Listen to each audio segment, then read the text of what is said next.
എപ്പിസോഡിന്റെ opening സീനിൽ ഇപ്പൊ കാക്കാഷി master ആളാണെങ്കിൽ ബൊറൂട്ടോയെ കറക്കി അടിച്ച് അവന്റെ കൈ പിടിച്ച് അങ്ങനെ ലോക്ക് ചെയ്ത് നിർത്തിയിരിക്കുകയാണ്. കാക്കാഷി പറയും, നീ എന്താ കരുതിയ അത്ര സിമ്പിളായി നിനക്ക് ഈ എക്സാമിൽ ജയിക്കാൻ കഴിയുമെന്നോ? ഒരിക്കലുമില്ല. നിനക്കൊരു കാര്യം അറിയോ?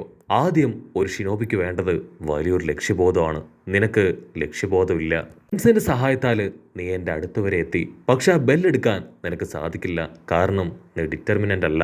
എനിക്ക് നിന്നെക്കുറിച്ചുള്ള എല്ലാ കാര്യങ്ങളും കറക്റ്റായിട്ട് അറിയാമെന്ന് പറഞ്ഞ് ആളിപ്പോ പതിയെ ആ ഒരു ജേർണലിസ്റ്റിന്റെ രൂപത്തിലേക്ക് വരികയാണ്. ബൊറൂട്ടോ ആണെങ്കിൽ അത് കണ്ട് ഷോക്കാവും. ഓ മൈ ഗോഡ്, അപ്പൊ നിങ്ങളായിരുന്നോ ഈ ജേർണലിസ്റ്റിന്റെ വേഷത്തില് അക്കാദമിയിലേക്ക് വന്നത്? അതിന് കാക്കാഷി മാസ്റ്റർ പറയും, അതെ, ഞാൻ തന്നെയാണ് അക്കാദമിയിലേക്ക് ഈ വേഷത്തിൽ വന്നത്. അതിന് കാക്കാഷി മാസ്റ്റർ ദേഷ്യപ്പെട്ട് പറയും, അതെ, ഞാൻ തന്നെയാണ് അന്ന് അവിടേക്ക് വന്നത്. പുതിയ സ്റ്റുഡൻസിനെ കുറിച്ചുള്ള എല്ലാ ഡീറ്റെയിൽസും കിട്ടാനാണ് അത്തരത്തിലൊരു കള്ളം പറഞ്ഞ് എനിക്കവിടെ വരേണ്ടി വന്നത്. വന്നപ്പോ നിങ്ങളുടെ ഏറ്റവും മോശപ്പെട്ട അവസ്ഥ അതെനിക്ക് മനസ്സിലായി. നിങ്ങളിൽ 70% ആൾക്കാർക്കും ഒരു നെഞ്ചായി മാറേണ്ടതിന്റെ ആവശ്യകത അതുപോലും എന്താണെന്നറിയില്ല. അത്രയ്ക്ക് മോശമാണ് നിങ്ങളുടെ സിറ്റുവേഷൻ. നിങ്ങൾക്കാർക്കും ഒരു നിഞ്ചയാവാൻ യാതൊരു യോഗ്യതയുമില്ല. സോ നിനക്കൊരു നിഞ്ചയാവണോ അതോ കൈയൊടിച്ച് ഇവിടെ കിടന്ന് പെടയണോ? ആക്ച്വലി നിങ്ങളിൽ ആരും തന്നെ എക്സാമിന് പാസ്സാവാൻ യോഗ്യരായവരായിട്ടില്ല. സോ ആദ്യം നിനക്കൊരു ലക്ഷ്യം ഉണ്ടാക്കാൻ പറഞ്ഞ് കാക്കാഷി ആണെങ്കിൽ ഇപ്പൊ ബൊറൂട്ടോടെ തല പിടിച്ച് അമർത്തും. കറക്റ്റ് സമയം മീറ്റ്സിയ അവനിപ്പോ ലൈറ്റ്നിങ് പവർ ഉപയോഗിച്ച് കാക്കാഷി അറ്റാക്ക് ചെയ്യാൻ ശ്രമിക്കും. അത് കണ്ട കാക്കാഷി ഫുൾ കളർ ലൈറ്റ്നിങ് പവർ വെച്ച് മീറ്റ്സിയെ അവനെ റെസിസ്റ്റ് ചെയ്യാണ്. അപ്പോഴായിരിക്കും ഇവാബെ അവനിപ്പോ മണ്ണിനടിയിൽ നിന്ന് മുകളിലേക്ക് വരിക. അവൻ എർത്ത് സ്റ്റൈൽ ജിപ്സ് ഉപയോഗിച്ച് ഇപ്പൊ കാക്കാഷി മാസ്റ്ററിനെ അങ്ങനെ ഇട്ടിച്ച് തെറിപ്പിക്കും. മാസ്റ്റർ ആളുടെ പവർ ഉപയോഗിച്ച് ഇപ്പൊ മീറ്റ്സിയെ അടിച്ചു തെറിപ്പിച്ച് ദൂരേക്ക് പോവാണ്. ബൊറൂട്ടോ ആണെങ്കിൽ ഇപ്പൊ കാക്കാഷി മാസ്റ്ററുടെ കയ്യിൽ നിന്ന് രക്ഷപ്പെട്ടു കഴിഞ്ഞു. ബൊറൂട്ടോ ആണെങ്കിൽ വലിയൊരു തുരങ്കം ക്രിയേറ്റ് ചെയ്ത് അതുവഴി രക്ഷപ്പെട്ടു പോവും. കാക്കാഷി ചുറ്റും നോക്കും. ബൊറൂട്ടോയാണെങ്കിൽ അവിടെ എവിടെയും കാണാനുണ്ടാവില്ല. അവിടുന്ന് അങ്ങനെ ബ്ലാക്ക് ഔട്ട് ചെയ്ത ഇപ്പൊ നൈറ്റ് നമ്മുടെ ആൾക്കാരെല്ലാവരും ഒരു പ്രത്യേക ഭാഗത്തേക്ക് ഒത്തുകൂടിയിരിക്കുകയാണ്. കാക്കാഷി മാസ്റ്റർ ആണെങ്കിൽ ബൊറൂട്ടോയുടെ കൈ അത് ചെറുതായിട്ട് ക്രാക്ക് ചെയ്ത് കഴിഞ്ഞിരുന്നു. സോ ബൊറൂട്ടോയുടെ ക്ലാസ്മേറ്റ് വസാബിക്കാണെങ്കിൽ കുറച്ചൊക്കെ മെഡിക്കൽ ജിപ്സും അറിയാം. സോ അവനാണെങ്കിൽ ഇപ്പൊ പറ്റും പോലെ ബൊറൂട്ടോയെ ഹീൽ ചെയ്തുകൊണ്ടേയിരിക്കുകയാണ്. ബൊറൂട്ടോ പറയും, എനിക്ക് വലിയ പ്രശ്നമൊന്നുമില്ല, പക്ഷെ മീറ്റ്സിക്ക് അവന് നല്ല രീതിയിൽ പരുക്ക് പറ്റിയിട്ടുണ്ട്. സോ വസാബി ആദ്യം ട്രീറ്റ്മെന്റ് കൊടുക്കേണ്ടത് അവനാണ്. അപ്പൊ മീറ്റ്സിയെ കാണിക്കും. അവനാണെങ്കിൽ ഒരുപാട് അടിയൊക്കെ കിട്ടി അങ്ങനെ വീണ് കിടക്കുകയാണ്. ബൊറൂട്ടോയ്ക്കാണെങ്കിൽ ഇതൊന്നും സഹിക്കാൻ കഴിയില്ല.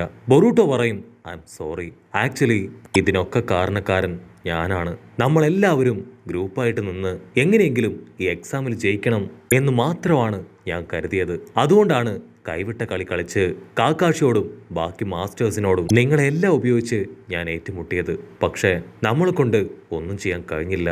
ആ കാരണമാണ് മീറ്റ്സിയ അവനിപ്പോ ഈ അവസ്ഥയിലായത്. കാക്കാഷി മാസ്റ്റർ പറഞ്ഞത് നമ്മുടെ ക്ലാസ് വളരെ വീക്കാണെന്നാണ്. അതിന് കാരണക്കാരൻ ഞാനാണെന്നും. സോ എനിക്ക് എൻ്റെ ജീവൻ പണയപ്പെടുത്തിയെങ്കിലും ഇതിൽ ജയിച്ചേ പറ്റൂന്ന് പറയും. ഇവാബയാണെങ്കിൽ അത് കേട്ട് ടെൻഷനാവും. അവൻ ഫുൾ കലിപ്പില് ഇപ്പൊ ബൊറൂട്ടോയെ അങ്ങനെ കോളറിൽ പിടിച്ച് മുകളിലേക്ക് പൊക്കുകയാണ്. ബൊറൂട്ടോ, നിനക്കൊരു കാര്യം അറിയോ?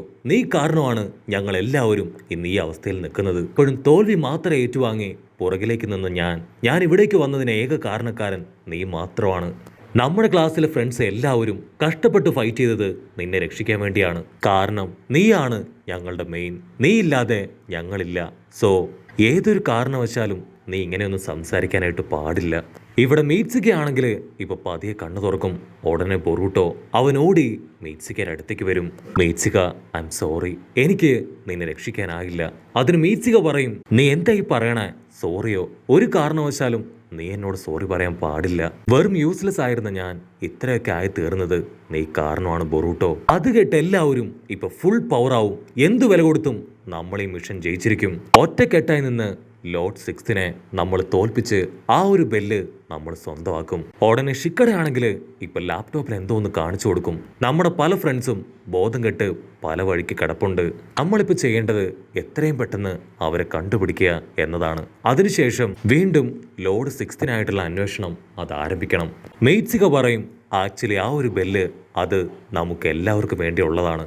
എല്ലാവരും കട്ടയ്ക്ക് നിന്ന് ഒരുപോലെ ഫൈറ്റ് ചെയ്ത് ആ ഒരു ബെല്ല് സ്വന്തമാക്കുകയാണെങ്കിൽ നമ്മുടെ ക്ലാസ് മുഴുവനും ഈ ഒരു എക്സാമിൽ ജയിക്കും. കട്ട് ചെയ്ത ആൻഗോ, ഷിനോ, കൊനഹമാരു അവർ 3 പേരും ഇപ്പൊ കുറച്ച് സ്റ്റുഡൻസിനെ തീയൊക്കെ കൂട്ടിയിട്ട് അതിൻ്റെ അടുത്ത് കെട്ടിയിട്ടിരിക്കുകയാണ്. ആൻഗോ ചോദിക്കും, ഒരുപക്ഷെ ബൊറൂട്ടോയും ടീമും നമ്മളെ കണ്ടുപിടിച്ചിട്ടുണ്ടാവോ? കാക്കാശി മാസ്റ്റർ പറയും അവരിവരെ തേടി വന്നിട്ടില്ലെങ്കിൽ ഉറപ്പായിട്ടും ഇവരെല്ലാവരും എക്സാമിൽ ഫെയിലാവും. അതിന് ആൻകോ പറയും മാസ്റ്റർ ബുക്ക് പഠിച്ചോളൂ, ഈ കാര്യം അത് ഞങ്ങൾ നോക്കിക്കോളാം. അതിന് കാക്കാഷി ഞാൻ ഓൾറെഡി അത് പഠിച്ചു കഴിഞ്ഞു, ഞാൻ അവർക്ക് വേണ്ടിയുള്ള വെയിറ്റിംഗിനാണെന്ന് പറയുമ്പോഴേക്കും കൊനഹമാരു അവൻ പറയും അവരെത്തിക്കഴിഞ്ഞു, സ്റ്റുഡൻസ് എല്ലാവരും കാടിന് ചുറ്റും നമ്മൾ റൗണ്ട് ചെയ്ത് നിൽക്കുകയാണ്. ആൻകോ അത് കേൾക്കേണ്ട താമസം അവിടെ മുഴുവൻ സ്മോക്ക് ബോംബിടും. ഇവിടെ ക്ലാസ് റെപ്പും നമ്മുടെ സ്റ്റുഡൻസും അവരൊക്കെ കാട്ടിൽ പതുങ്ങിയിരിക്കുകയാണ്. ക്ലാസ് റെപ്പ് ആണെങ്കിൽ അവളുടെ പെറ്റ് അതിനവിടേക്ക് പറഞ്ഞയച്ച് കാര്യങ്ങളും സിറ്റുവേഷൻസും ഒക്കെ തന്നെ കറക്റ്റായിട്ട് നോട്ട് ചെയ്യാൻ തുടങ്ങും. ബൊറൂട്ടോ പറയും ആദ്യം നമുക്ക് നമ്മുടെ ഫ്രണ്ട്സിനെ രക്ഷിക്കണം, അതിനുശേഷം ആ ബെല്ലെടുക്കാന്ന് പറയുമ്പോഴേക്കും ആൻകോ മാസ്റ്റർ അവര് ചാടി വീണ് ഇപ്പൊ നമ്മുടെ ആൾക്കാർ അറ്റാക്ക് ചെയ്യാണ്. ക്ലാസ് റെപ്പ് ആണെങ്കിൽ ആൻകോ മാസ്റ്ററിനെ പിടിച്ചു വലിച്ച് അങ്ങനെ ദൂരേക്ക് എറിയാൻ ശ്രമിക്കും. പക്ഷെ ആൻകോ ആളവളെ കൈകൊണ്ട് ആഞ്ഞടിച്ച് ദൂരേക്ക് തട്ടി മാറ്റും. ഉടനെ വസാബി ആണെങ്കിൽ പൂച്ച പോലെ എന്തോ ഒരു സാധനത്തെ ക്രിയേറ്റ് ചെയ്യും. അതുപയോഗിച്ച് ആൻകോയെ ഒരു ഭാഗത്ത് നിന്ന് അറ്റാക്ക് ചെയ്യും. മറ്റൊരു ഭാഗത്ത് മെറ്റല്ലി അവൻ ചാടി വന്ന് ആൻകോ മാസ്റ്ററിനെ പുറച്ച് ഇട്ടിക്കും. ആൻകോ മാസ്റ്ററിനാണെങ്കിൽ വേറെ വഴിയില്ലാതെ സ്നേക്ക് പവർ അതുപയോഗിച്ച് അവിടുന്ന് രക്ഷപ്പെട്ടു പോവും. എന്നിട്ട് വീണ്ടും വമ്പം പ്ലാനൊക്കെ ക്രിയേറ്റ് ചെയ്ത് സ്റ്റുഡൻസിനെ അടിക്കാൻ അവരുടെ അടുത്തേക്ക് വരും. അപ്പൊ അതേസമയം മറ്റൊരു പെൺകുട്ടി അവളാണെങ്കിൽ ഇപ്പൊ ഒച്ചത്തിൽ നിലവിളിക്കുകയാണ്. ആക്ച്വലി അവളുടെ പവർ വലിയ ഫോഴ്സിൽ എക്കോ ക്രിയേറ്റ് ചെയ്യുക എന്നതാണ്. ആ ഒരു എക്കോയുടെ സൗണ്ട് അത് ആങ്കോയ്ക്ക് താങ്ങാനാവില്ല. ആ ഒരു വേവ്സിന്റെ പവർ അത് താങ്ങാൻ കഴിയാതെ ആങ്കോ അങ്ങനെ ബോധം കെട്ട് താഴെ വീഴാണ്. ഉടനെ ബൊറൂട്ടോയും ടീമും ചേർന്ന് മാസ്റ്റേഴ്സ് കെട്ടിയിട്ട് ഓരോരുത്തരായിട്ട് രക്ഷിക്കാനായിട്ട് തുടങ്ങും. മറ്റൊരു ഭാഗത്ത് ഇവാബയും ടീമും അവരാണെങ്കിൽ കൊനഹമാരുമായിട്ട് പൊരിഞ്ഞ അട്ടിയിട്ടി ബഹളം. സാറയുടെ ആണെങ്കിൽ അവളുടെ സീലിംഗ് ഗിപ്സു അതുപയോഗിച്ച് ഇപ്പൊ കൊനഹമാരു ലോക്ക് ചെയ്യാൻ ശ്രമിക്കും. പക്ഷെ കൊനഹമാരു അതിൽ നിന്നും രക്ഷപ്പെട്ട് പുറത്തേക്ക് ചാടും. അപ്പൊ ബൊറൂട്ടോ അവനവിടേക്ക് ചാടി വീണ് കൊനഹമാരുവിന്റെ നെഞ്ചിലുള്ള ബട്ടണില് ഒരു കത്തി എടുത്ത് ആഞ്ഞു വെട്ടുകയാണ്. ബൊറൂട്ടോ ആണ് കൊനഹമാരു അറ്റാക്ക് ചെയ്തതെന്ന് കരുതി അവനിപ്പോ ബൊറൂട്ടോ നോക്കും. പക്ഷെ അത് ബൊറൂട്ടോ അല്ല, അതും സാറയുടെ തന്നെയാണ്. കൊനഹമാരു ആണെങ്കിൽ അതൊക്കെ കണ്ടങ്ങനെ വണ്ടടിച്ച് നിൽക്കുകയാണ്. വാവ്, ശരിക്കും നിങ്ങൾ കലക്കി, നിങ്ങൾക്ക് ഇത്രയുമൊക്കെ ടാലന്റ് ഉണ്ടായിരുന്നു എന്ന് എനിക്കറിയില്ലായിരുന്നു. അപ്പോഴായിരിക്കും മറ്റൊരു പെൺകുട്ടി അവൾ അവിടേക്ക് ഓടി വരിക. അവള് പറയും കമോൺ ലോർഡ് 6നെ ഞാൻ കണ്ടു, അവിടെയുണ്ട്, അവിടേക്ക് പോവാണെങ്കിൽ എത്രയും പെട്ടെന്ന് തന്നെ ആ ഒരു ബെല്ല് നമുക്ക് സ്വന്തമാക്കാം. കട്ട് ചെയ്താ ഇവിടെ ബൊറൂട്ടോ അവനാണെങ്കിൽ ഒരുപാട് ക്ലൗൺസിനൊക്കെ ക്രിയേറ്റ് ചെയ്ത് കാക്കാഷി മാസ്റ്റർ അടുത്തേക്ക് എത്തിക്കഴിഞ്ഞു. മാസ്റ്റർ ആണെങ്കിൽ ഒരു ബുക്കൊക്കെ വായിച്ച് സിമ്പിളായിട്ട് അങ്ങനെ ഹായ് ആയിട്ടിരിക്കുകയാണ്. മാസ്റ്റർ ഇത്തവണ ഉറപ്പായിട്ടും ഞാൻ മാസ്റ്ററിനെ തോൽപ്പിക്കും, മാസ്റ്ററുടെ കയ്യിലുള്ള ബെല്ല് അതെനിക്ക് കിട്ടണം. ഉടനെ ബൊറൂട്ടോടെ ഒരുപാട് ക്ലൗൺസ് അവിടേക്ക് ചാടി വീഴും. കാക്കാഷി ആണെങ്കിൽ അത് കണ്ട് ഷോക്കാവും. ഇതിനെക്കൊണ്ട് എങ്ങനെ ഇത്രയും ക്ലൗൺസിനെ ക്രിയേറ്റ് ചെയ്യാൻ കഴിഞ്ഞു? അപ്പോഴായിരിക്കും ആൾക്ക് പിടികിട്ടുക അത് ക്ലൗൺസ് അല്ല, ബാക്കിയുള്ള സ്റ്റുഡൻസ് അവർ സബ്സ്റ്റിറ്റ്യൂഷൻ ജിപ്സ് ഉപയോഗിച്ച് അവിടേക്ക് എത്തിയതാണ്. ഉടനെ രണ്ട് ടീമും വമ്പൻ ആയുധങ്ങളൊക്കെ എടുത്ത് പൊരിഞ്ഞ അട്ടിയിട്ടി ഫൈറ്റ്. കാക്കാഷി ആണെങ്കിൽ എല്ലാവരെയും വലിച്ചെറിയും. നിങ്ങൾ സബ്സ്റ്റിറ്റ്യൂഷൻ ജിപ്സ് ഉപയോഗിച്ച് എന്നെ തോൽപ്പിക്കാൻ ശ്രമിക്കുമല്ലേ, പക്ഷെ നിങ്ങളെ കൊണ്ട് അതിന് കഴിയില്ല എന്ന് പറഞ്ഞ് ആള് സ്മാർട്ടായിട്ട് ഫൈറ്റ് ചെയ്യാണ്. ഉടനെ ബൊറൂട്ടോ അവനൊരു സിഗ്നല് അവന് ഫ്രണ്ട്സിന് കൊടുക്കും. അത് കാണേണ്ട താമസം അവരെല്ലാവരും ഇപ്പൊ ചുറ്റും നിന്ന് സീലിംഗ് ജിപ്സ് ക്രിയേറ്റ് ചെയ്യാണ്. എല്ലാവരും സീലിംഗ് ജിപ്സ് ഉപയോഗിച്ച് കാക്കാഷി മാസ്റ്റർ ലോക്ക് ചെയ്യും. ബൊറൂട്ടോ ആണെങ്കിൽ അവന്റെ ഫുൾ സ്ട്രെങ്ത് എടുത്ത് ആളുടെ അടുത്തേക്ക് പോയി ആ ബെല്ലെടുക്കാൻ ശ്രമിക്കും. പക്ഷെ എന്താ, ആളുടെ പർപ്പിൾ ലൈറ്റ്നിങ് സ്റ്റൈല് അതുപയോഗിച്ച് ബൊറൂട്ടോയെ തന്നെ അറ്റാക്ക് ചെയ്യാണ്. പക്ഷെ നമ്മുടെ ആൾക്കാർ വീണ്ടും വിട്ടുകൊടുക്കാതെ അങ്ങനെ കട്ടയ്ക്ക് നിൽക്കും. ബൊറൂട്ടോ വീണ്ടും ആ ബെല്ലെടുക്കാനായി ശ്രമിക്കുമ്പോഴേക്കും കറക്റ്റ് അവർക്ക് കൊടുത്ത 24 മണിക്കൂർ അത് കംപ്ലീറ്റ് ആവും. അങ്ങനെ നമ്മുടെ ആൾക്കാര് അവർക്കാണെങ്കിൽ ആ ബെല്ലെടുക്കാൻ കഴിയാതെ എക്സാമിൽ തോറ്റ് തല കുനിച്ചിരിക്കുകയാണ്.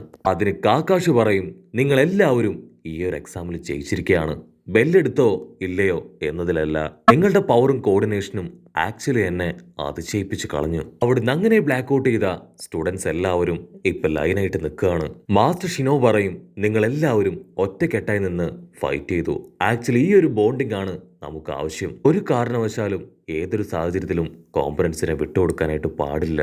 അടുത്ത സെക്കൻഡ് ഒരു പ്രത്യേക ജിപ്സ് ഉപയോഗിച്ച് സ്റ്റുഡൻസിന്റെ തലയിൽ കെട്ടിയ ആ ഒരു തുണി അതിപ്പോ ഹെഡ് ബാൻഡ് ആക്കി മാറ്റുകയാണ്. നിങ്ങൾ എല്ലാവരും ഇപ്പോ സ്ട്രോങ് ആയിട്ടുള്ള ഗനിയനാണ്, അത് കേട്ട് അവർക്കാണെങ്കിൽ അവരുടെ വിഷമവും സന്തോഷവും ഒന്ന് കൺട്രോൾ ചെയ്ത് പിടിക്കാനാവില്ല. ഉടനെ ബൊറൂട്ടോ അവനാണെങ്കിൽ അവന്റെ ഹെഡ് ബാൻഡ് കണ്ട് വളരെ ഹാപ്പി ആയിട്ട് നിൽക്കുന്നതോട് കൂടെ ഈ ഒരു എപ്പിസോഡും അവസാനിക്കുന്നു.